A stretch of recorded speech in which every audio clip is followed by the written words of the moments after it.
The 2025 NFL Draft is officially in the books, and it was a very successful one for Brett Veach and the Kansas City Chiefs. Welcome into this edition of the Chiefs Report, powered by Chat Sports. Tyler Jones here with you. Thanks for joining us. On today's program, we will go over every single pick the Chiefs made, and we will give you our grades for each and every one, and I'll give you my overall grade for how the Chiefs did in the 2025 draft. Before we do that, folks, we've been battling all the way up to the draft with our fellow AFC West channels here at the Chiefs Report to see who can pick up the most new subscribers on their respective channels. It has been a back-and-forth battle for the last several weeks, and now we're coming down to the home stretch. You can see we're slightly behind. The Raiders Report leading with 4,799 new subscribers. Broncos Breakdown is ahead of us just by a little bit. I need your help, folks, for daily Chiefs coverage throughout the offseason. Our news and rumors segments, live shows each and every Tuesday, and everything you need to know throughout the offseason. And we still have more draft content ahead as we're going to get to UDFAs tomorrow and more throughout the next couple of days. Subscribe now for free, youtube.com/ChiefsTV, and we'll get started with today's show. Let's begin with the first-round selection of Josh Simmons at 32 overall. And I got to tell you, I love the pick of Josh Simmons and what the Kansas City Chiefs did to get this done. And it's twofold, right? Not only did you get the offensive lineman that you were looking for in Simmons, who, without the injury, may have been the best offensive lineman in this draft, but you also were able to trade down one spot, still get the player you wanted, and you added a fifth-round pick for later in the draft. I thought that was a masterclass by Brett Veach to be able to pull that off the way that he did at 32.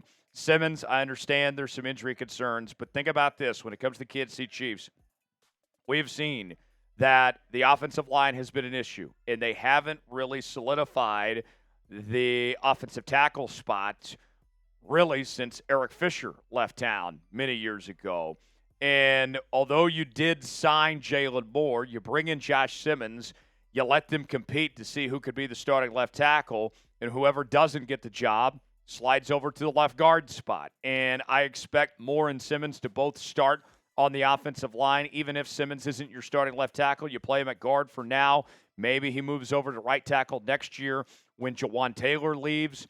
But Simmons, to me, is a great pick for this Kansas City Chiefs team. It's exactly what the doctor ordered, and a high-quality player at that. So I thought Brett Veach did a really good job there. Then you go to the second round, and you get some help on the defensive line, bringing in Omarr Norman-Lott. And with Norman-Lott, we don't know exactly what his role is going to be just yet. But at the very least, you think about the circumstance that the Chiefs find themselves in. Chris Jones, one of my favorite Chiefs of all time, he's not getting any younger, right? And so the best way you can help Chris Jones out is by bringing down his snap total a bit. If you can use Norman-Lott and some of these other pieces to make life easier on Chris Jones, to allow him to be more available and to be there when it matters most come playoff time, to be healthy and to get his maximum production, that helps. And Norman-Lott, this guy was huge with Tennessee, was crucial for that Tennessee defense. I'm very curious to see exactly how this ultimately plays out, but I think that he'll fit right in to this defense. And if something does happen to Chris Jones, Norman-Lott is going to be very suitable to step in and get the job done. I think you got a guy that will be a huge piece to your defensive line for a very long time, and adding some much-needed depth to the defensive line. We saw what the Eagles did with their defensive line last year in the Super Bowl, and they were able to effectively just rush with their guys up front, not actually having to blitz. And getting another guy in that rotation will make that more likely for Kansas City to be able to do. I thought it was a very good pick. Who is your favorite pick by the Kansas City Chiefs? If you had to name one player, who would it be and why? Give me a name in the comments section that comes to mind that was your favorite of the picks that we've seen from the Kansas City Chiefs here in the 2025 NFL Draft. Weigh in and let us know who that is. My favorite pick is right off the top with Josh Simmons. That would be the guy that would be my favorite pick. But that doesn't take away from how good of a draft this was for Brett Veach. And the next pick we're going to talk about is, ironically enough, my least favorite pick. He's the only real head-scratcher of this draft for me, and that is Ashton Gillotte from Louisville, the edge rusher. And you go back 2 years ago, had some good production. And then this year, the numbers were down significantly. And I feel like this is a thing where, sure, you need help at edge rusher. We all know that. But I think you could have done better than Gillotte potentially. And you can never have too many pass rushers. I think we look at King Felix, that he's never quite come into his own just yet, like we had hoped for. Gillotte, I have a bad feeling that this is going to be one of those more underwhelming pass rushers that can't get the job done.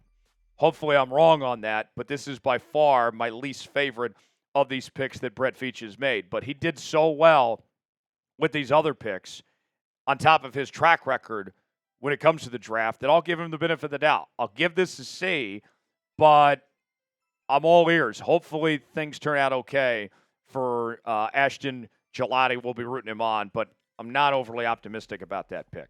Before we go any further in today's show, let's tell you about our sponsor. That is a new shaving company called House of Atlas. They gifted us one of their razors, and honestly, I'm kind of blown away.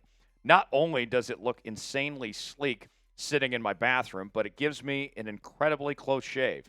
It feels weird to gush over a lineup of shaving products, but truly, House of Atlas makes some one-of-a-kind stuff. Not to mention, their products are all designed to look like they should have their own tech reveal.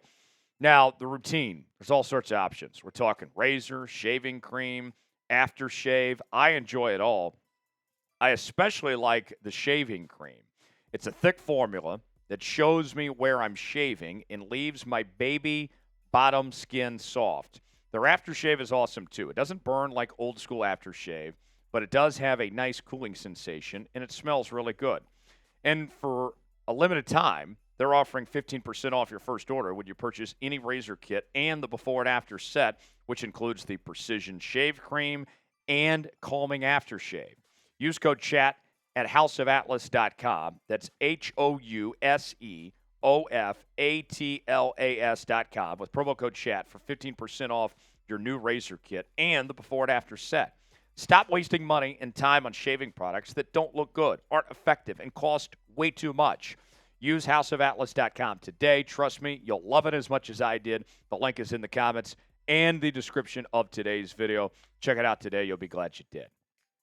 We move ahead to pick 85, Nohl Williams, the corner out of Cal. And I'll say this, I may not have liked the previous pick so much, but I loved the pick at 85. Nohl Williams was an interception machine, my friends. 7 INTs this past season. And you look at the corner position for Kansas City. Last year, there was some depth issues, especially when Jalen Watson went down. It was not good at all of what we saw transpire. We don't know what Jalen Watson's future holds at this point in time. He's been very good, but the injury's there. And Brett Veach has never re-signed a homegrown defensive back since he's been the GM of the Chiefs. So history tells us there's a pretty good sign that Jalen Watson's not returning. You do have to re-sign Trent McDuffie. That's not an option. He's coming back. So then you start to look around. You got Christian Fulton into the fold. Watson's still there. Williams is there. If you decide now is the time to move on from Jalen Watson, you can do so. You have afforded yourself that chance where you can potentially move on from Jalen Watson if you need to. I hope you don't have to, but now you got that flexibility to do so because Williams is a guy that can play on the outside. He can create a lot of turnovers. I think he'll be great for what Spags is looking to do, and I think he's going to be a starting caliber corner in this league. Then we go to 133, and this is where we find Jalen Royals, the wide receiver out of Utah State. And this is a guy that's got some size. He can stretch the field vertically. We heard Patrick Mahomes talk about it earlier this week, that he wants the passing game to be more electric. similar to what we saw a few years ago in the Tyreek Hill era, where teams, since Tyreek left, started playing the 2 and 3 eye safety look and took away the deep passing game, and we haven't really got to see Patrick Mahomes at his best, which is when he's able to use his arm strength to his advantage. Now you get a guy like Jalen Royals involved here. You create more opportunities to do that. And think about this, the focused, right? Let's say everybody's healthy, all right? Just as an example here. If you got Rashard Rice, Hollywood Brown, Xavier Worthy, Juju, Royals, on top of having Travis Kelce and Noah Gray, who are you going to cover at that point? I know that much of the attention over the years has been focused on, hey, let's double team Travis Kelce, try to take him away, and let somebody else beat you. Well, good luck with that now. If you try to take away Travis Kelce, then somebody like Royals or another one of these receivers is going to step up. And then there's another scenario, potentially. We don't know right now whether or not we're going to see suspensions coming for Xavier Worthy and Rashard Rice. All right? That's a very real reality at this point. And then on top of that, too, with Rashard Rice, he's coming back from injury. Hollywood Brown and Juju have had their problems staying healthy. You feel a lot better about this receiving corps. You don't have to add another receiver all of a sudden. You have the depth that you needed at this position. I'll say this, the wide receiver position right now looks fixed. And Sky Moore, he is getting ready to learn UFL after this pick of Jalen Royals here. It's a big upgrade from Sky Moore at that next receiver spot. I'll give it an A. Who is your least favorite pick by the Kansas City Chiefs? If you had to give me one player, who is it and why? I gave you mine earlier. I want to hear from you guys. Chime in the comment section and let us know. Up next, we find Oregon linebacker Jeffery Bassa. And Bassa, former safety, converted over to the linebacker position, played a lot of snaps at Oregon. He was the green dot, very good leader. And one thing I like about him that's different from the leader of that linebacker unit is Nick Bolton. Bassa's ability in coverage. Don't get me wrong, I love Nick Bolton, and I'm glad he's back and that they got him paid and got him a new contract and all that. But if we're going to be frank with you, Nick Bolton has had his problems there. And so if you're in some high coverage situations where you need help at the linebacker spot, bring in Bassa to help out Nick Bolton, or if you have to sub out Nick Bolton, you got options. You have alternatives for that issue. That's really good and some much-needed depth. I think he's got a chance to be a quality starter in the NFL at some point. And now you got some pretty decent linebackers in that linebacker room to go along with it. I love the pick. The final pick for the Kansas City Chiefs. Originally, they were supposed to have the Mr. Irrelevant pick. That didn't happen. They made a deal with the New England Patriots, a deal with the Devils, some might say, and they went running back. Clark Hunt's got to love this pick. Rashard Smith out of SMU.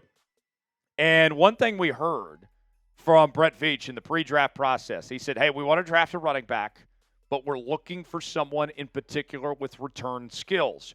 And although this was a loaded running back class this year, there wasn't a ton of running backs with return experience.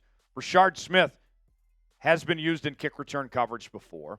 He's been effective as both a runner and a receiver. He's a little small at 5'9", but he offers something different than Pacheco and Kareem Hunt, and you get some fresh legs in there. I like the pick of Rashard Smith, especially not only getting a running back that you were looking for, but also helping in the return coverage that Kansas City clearly identified. They needed to do this, and they found their guy in Rashard Smith. Think about this, too. Pacheco was picked in the 7th round. That worked out pretty well. I don't know if Rashard Smith is going to be a starter at some point, but their track record's pretty good with these picks. I think it was a good find there at the end of the draft. Grade the Chiefs draft. I'll give you my final grade in a moment, but I want to hear from you guys. A, B, C, D, or F. Should be pretty obvious what my grade's about to be based on how much I loved this draft for the Kansas City Chiefs. Give me your grade in the comments section. One questionable pick. That's it. Everything else, A's across the board. Brett Veach does it again, ladies and gentlemen. He killed it. He killed it. Brett Veach, in Veach we trust. And believe me, folks, I'm not just giving out A's like candy, even though it seems that way.